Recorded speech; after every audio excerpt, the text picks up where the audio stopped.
er den eneste her, som bare hader varme. Nej, jeg kan ikke tåle det. Jeg kan virkelig ikke tåle det. Mig elsker det. Hun er sådan det. Jeg er totalt ved.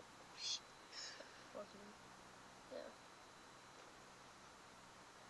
Er der andre her end mig, der hedder varme?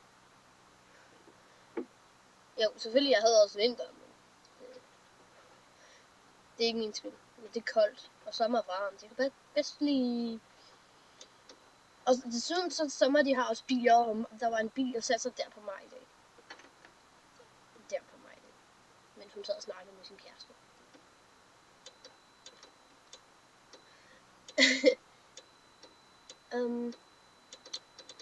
Jeg er glad, fordi jeg har fri fra skole i dag.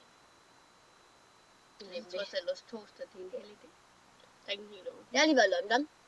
Jeg elsker London. Jeg kan stærkt anbefale folk at tage til London, fordi London, den er bare så fed. London er elskelig, og London er alt, hvad Danmark ikke er.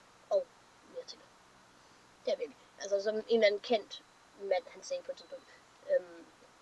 Når man først... Jeg kan ikke huske det. Jeg ændrer lidt på det, fordi jeg så lyder så gammeldags. Når man først har været i London en gang, så er man forhekset til evig tid, fordi at London, den er alt. Og det kan jeg være helt enig i.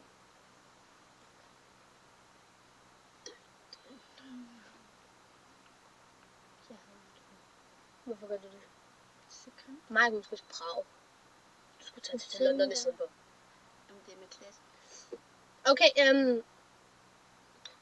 der er to spørgsmål i den her video. Hvad synes I om, at Alexander Rybak, han i lørdags vandt det europæiske Melodi Grand Prix? Min personlige mening er, at det er fedt, fordi jeg synes, han er vildt fed. Ikke på den fede måde. Altså, jo, på den fede måde. Ikke på den fede måde, men på den fede måde. Cool måde. Og mig, hun tog det ikke. Det var til bryllup. Ja, sjovt. Og andet spørgsmål er der andre her end mig, der hedder varme? Lad nu være med det der mig.